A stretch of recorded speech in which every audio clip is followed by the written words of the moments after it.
అందరికీ నమస్కారం అండి. This is Hanumantharao. మ్యాంగోస్ పండ్లలో అన్నిటికంటే రాజారాజు అంటారు కనుక మామిడిని ఎప్పుడు కూడా రారాజు అంటారు కదా. ప్రతి ఒక్కళ్ళు ఇష్టపడేటువంటి మామిడి పండు ప్రతి సీజన్లో దొరకదు. కానీ ఇందులో ప్రత్యేకత ఏమిటంటే సంవత్సరంలో 2-3 సార్లు కాస్తుంది కాబట్టి మనం తీసుకొచ్చి పెట్టడం జరిగింది. దీని ఇంకో ప్రత్యేకత ఏమిటంటే మనం టెర్రస్ గార్డెన్లో మిద్దె పైన కూడా పెట్టుకోవచ్చు. ఉదాహరణకి గ్రో బ్యాగ్లో ఉన్నటువంటి దాన్ని కాపుతో ఉన్నటువంటి తీసుకొచ్చాను. దీన్ని పునాసి మామిడి అంటారట. సంవత్సరంలో 2-3 సార్లు కాపు వస్తుంది కాబట్టి మనం ఏ సీజన్లో అయినా సరే మామిడికాయని మనం హార్వెస్ట్ చేసుకుని తినవచ్చు. నెక్స్ట్ అది గ్యారంటీగా ఉండటం కోసం వెళ్ళి ఎక్కడైతే మనకు నమ్మకమైనటువంటి నర్సరీ ఉంటుందో అటువంటి నర్సరీ దగ్గరికి వెళ్ళి తీసుకొచ్చాను దీన్ని. దాన్ని టెర్రా ఆర్గానిక్ నర్సరీ అని చెప్పి అంటారు. మనకి కుషాయిగూడ దగ్గరలోనే ఉంది.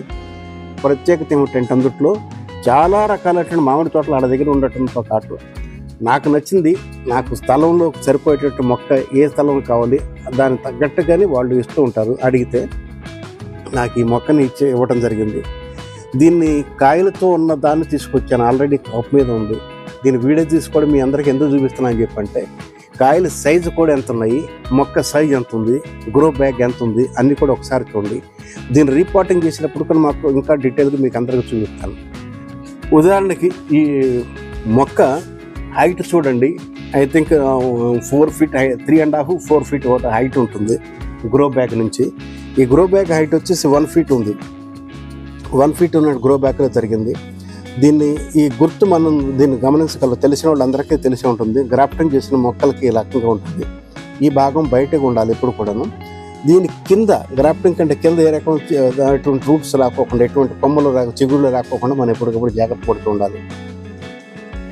ఈ తర్వాత పైనుంచి వచ్చినటువంటి దానికి ప్రత్యేకత అంటే మనం మాట్లాడుకున్నాం కదా, పునాస మామిడి ఎప్పుడు పూలు వస్తాయని చెప్పని.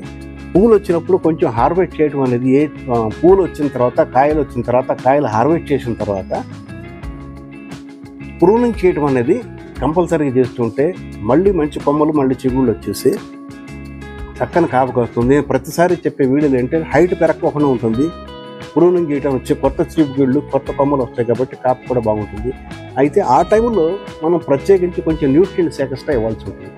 ఈ రకమైన జాగ్రత్తలు తీసుకుంటే సంవత్సరం మొత్తం మనం పునాసి మామిడిని మన సంవత్సరం మొత్తం పళ్ళుగా కానీ కూరగా కానీ పచ్చడిగా కానీ రకరకాలుగా వాడుకోవచ్చు. మనం సీజన్లో కూడా మన మామిడికాయ తినాలంటే ఇటువంటి మనం మిద్దె తోటలో పెంచుకోవచ్చు.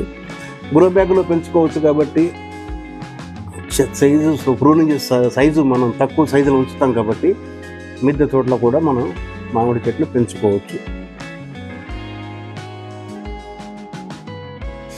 ఇంకా దీన్ని ఇప్పుడు రేపు నేను రిపోర్టింగ్ చేయబోతున్నాను. కాయలు హార్వెస్ట్ చేసి ఆ రిపోర్టింగ్ చేసే విధానం కూడా ఎలా చేస్తాననేది కూడా మీకు ఒకసారి చూపిస్తాను. నేను చేసే పద్ధతి కొంచెం డిఫరెంట్గా ఉంటాను అందరికంటే. ఆ పద్ధతి ఏమిటని చెప్పని మీకు వీడియో రూపంలో చూపిస్తాను. అప్పటి వరకు ఇది కనుక బాగుంటే లైక్ చేయండి, షేర్ చేయండి. మీ అభిప్రాయాన్ని కామెంట్ రూపంలో తప్పకుండా చేయండి. ఈ రెండింటి ఇప్పుడు హార్వెస్ట్ చేసి చూస్తాను ఎలా ఉందనేది.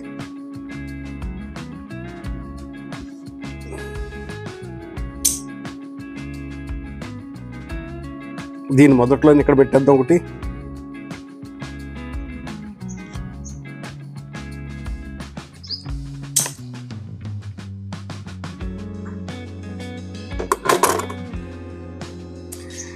ఇవి 2 ఉన్నాయండి కాయలు. 2 పునాస మామిడి బాగున్నాయి కదా. ఒకసారి ఇలా కూడా పట్టుకుని చూద్దాం మనం. ఈ పునాస మామిడి మీద మీ అభిప్రాయాన్ని కామెంట్ రూపంలో తెలియచేయండి. మరొక వీడియోతో మీ ముందుకు వస్తాను. అప్పటి వరకు జై హింద్.